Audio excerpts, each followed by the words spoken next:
So, have you ever wondered how to ink your comic book in Photoshop? Today, I'll teach you how.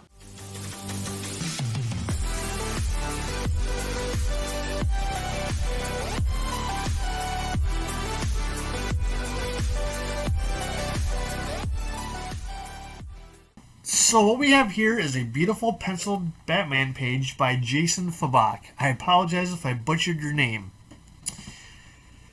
So one thing you want to do is if you plan on sending any of your work to Marvel, DC, Top Cow, Dark Horse, and you want to be an inker, ink over someone else's work, not your own. They want to make sure that you can match different styles. Every artist has their own style. They want to make sure you can match it. And when you do send it in, though, make sure you give credit to the penciler. I got this page off of Google. Some sites do have test pages you can download off of their own site, like Top Cow has test pages. Dark Horse used to. But yeah, go Google, go Pinterest, and go down. And there'll be some pages that'll actually say for, practice or portfolio only. Like I said, always give credit due to the penciler because this is their pencils. I mean, you don't want someone using your work and you're not getting credit for it. You want that to get credit. So, alright, anyway, to start off with is we're going to image. Go down to image size, and I already have it preset at 11 by 17, resolution 300. And here we go, so that way you can remember. 11 by 17, and the reason why it's that size is that's a normal comic page size that a penciler draws on. 300 dpi is print quality for anything that prints out of a printer at the studio, at the printer place. You want that set on the computer. Everything you see in print is 300 dpi or higher. I take that back. Every once in a while it might be 150, but you want 300 for comics. Now, set at 11 by 17 makes it easier for the colorist. Once you're done with this page, it's going to go to a colorist. You're going to send the Photoshop file to them. And the other thing is your pen. For instance, my brush. My brush, I like to use a hard round pressure size. This way I can make it thick when I press down, thin when I lighten up. Because when you're inking, like traditionally, you'll be using it quite a bit on here. Alright, so now what we're going to do is we're going to separate this into different layers. So first of all, I'm going to make a background layer. And we're just going to name it background.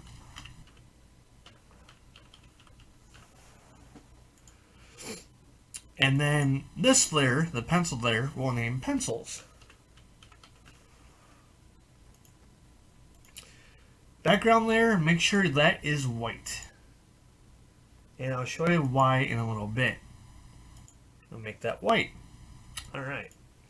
So now make sure you're on the pencil layer. Go to channel. Go down here to this little circle.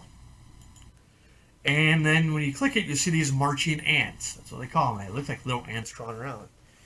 Once you have that, hit delete. You just delete all the white on that layer.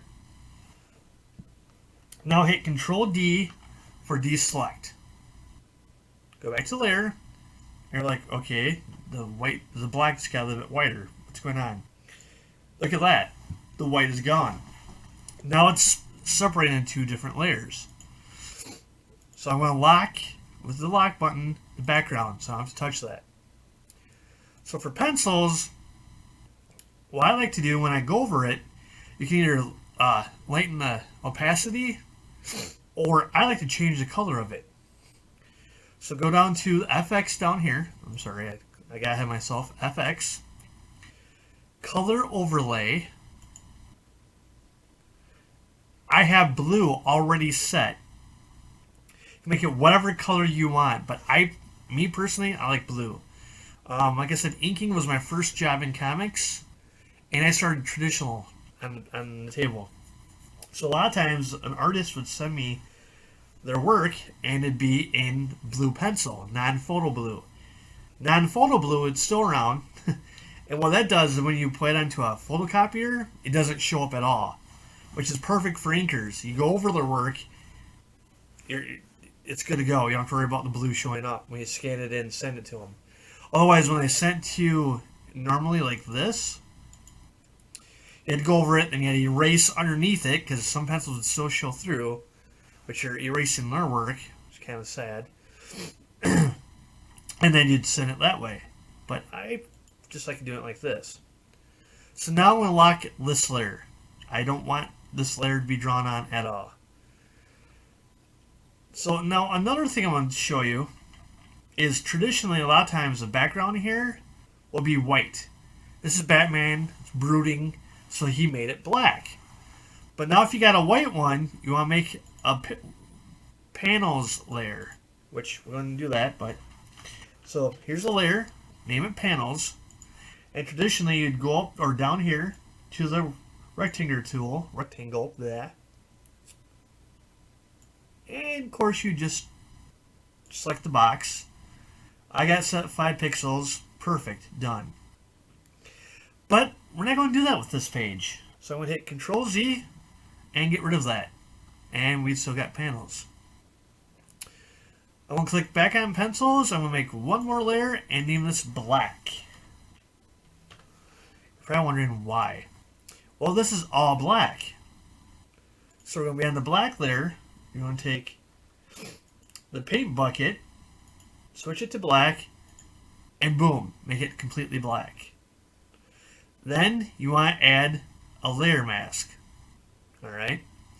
So for now, we're going to turn that off. So we're going to go back up to the panels layer, click on the rectangular marquee tool up here, and we're going to select each panel. So you want to select this one, get as close as possible. If you don't get it perfect, no big deal. You can change that layer later. That. Alright. Pretty close right there. Now we're going to hold Shift. This makes life much easier. I'm going to do this one. Oops. Alright, that's gone too fast. Now use Shift. And keep Shift down, and we're going to do the third one. Pressing it. Alright. What's the big deal? Alright. I'm going to turn black back on. Click right here on the masking thumbnail. Go down to your bucket again. Make sure it's on black. Then click on any of those 3. Boom. Look at that. You've just got 3 panels.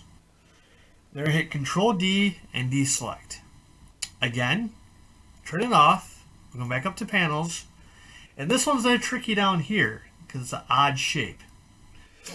So we're going to go up to the lasso tool, and we're going to go on the polygonal lasso tool.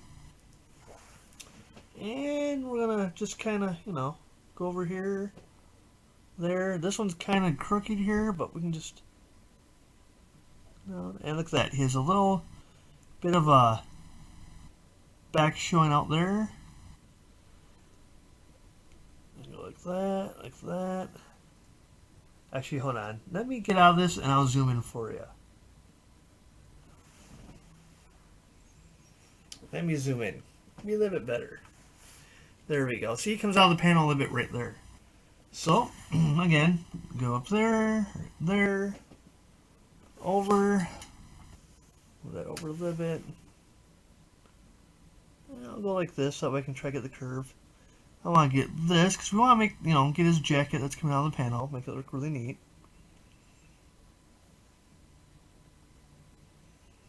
The whole thing about comics is making stuff look cool. Select over here, and we're back here, and boom, we got marching ants. So again, we're going to repeat the process. Go back over here. Go back to the mask. Back to the bucket. Boom. Now we have that. And then again, Control D, deselect. And we get that. But you always want to save every few minutes. I do it at least every 5 to 10. Control S, quick save. So now we have the panels done. We have the black done. So I'm going to lock those two layers. And my ink layer disappeared. So we will remake the ink layer. There. So now we can just go back in here with our pen and start going over. But now you're probably thinking, well, all right, Dustin, you have a lot going on. I mean, look at this detail. Look at Batman. I mean, that's a lot of black. You're really just going to color that in. And you could do that. I mean, you could go like, you know, like that, and then just, you know, trace it around and just go in there. But no, we don't need to do all that. Not for that. So back again, go up to your lasso tool, and you can just go around and take some of the time. For the parts that are a lot of black like that, just go on through, go around. You don't gotta get perfect. You just go back in and change, you know, fix it up afterwards. That's the whole great thing about Photoshop. It's fixing. Look at that. It's fixed. Oh, that's completely fixed. Boom. That is inked. And then, oops, okay. Then you can go back in. Zoom in.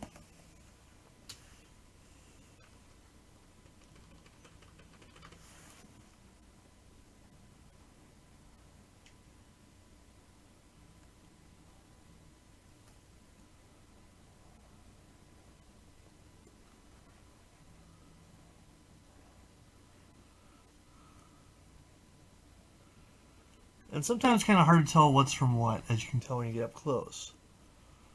But, you know, you just go over like that. And, you know, when you're seeing that, turn off pencils and see, you can see that. You can really see the difference.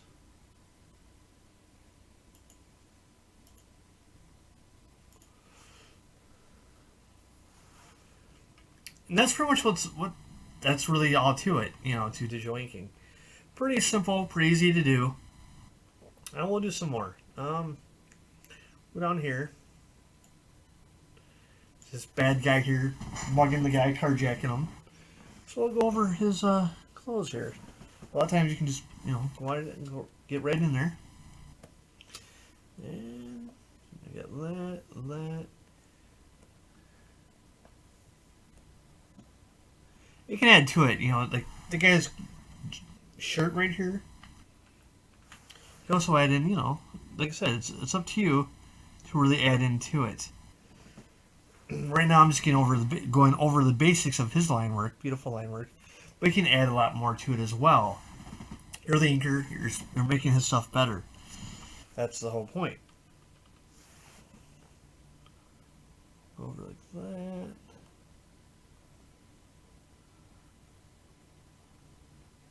You're probably thinking, well, you know what, Dustin? It is tracing because that's what you're doing.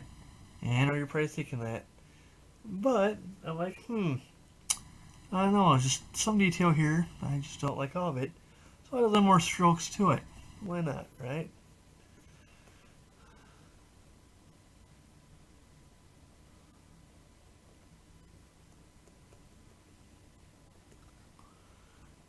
And you can hand color in, you know, some of this stuff. I use a 22-inch Cintiq. That's what I use for my art tool. I'll make another video sometime about Cintiqs.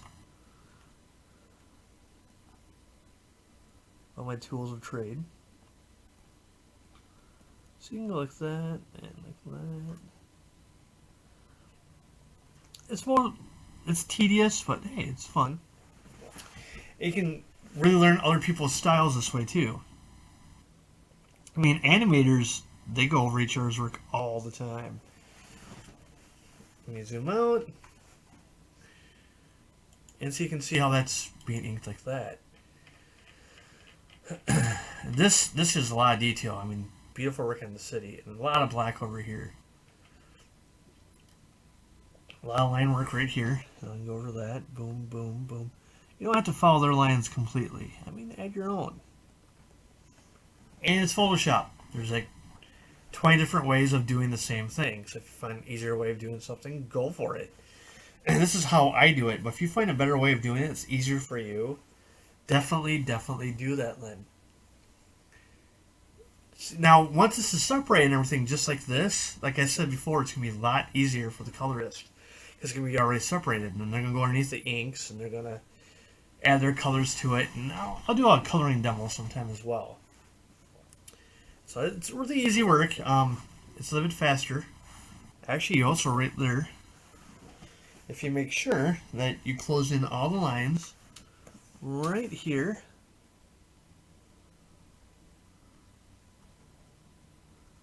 See that? Take your bucket. Boom. Now there's that little outline there. Don't worry about that.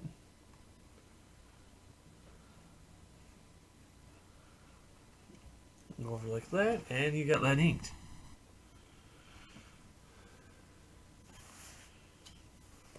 Got Batman up here watching these people get mugged.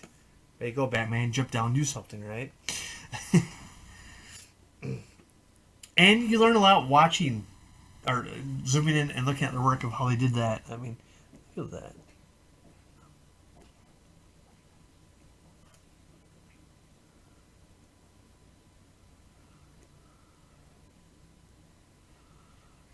And that one I'm just kind of coloring in like that. And you can do multiple layers. Like if you want to add an ink layer 2 and do Batman on layer 2 and then do the buildings on layer 1, you can do that as well. That way you're like, well, crap, I screwed up on Batman. I need to delete that. So you can do that as well.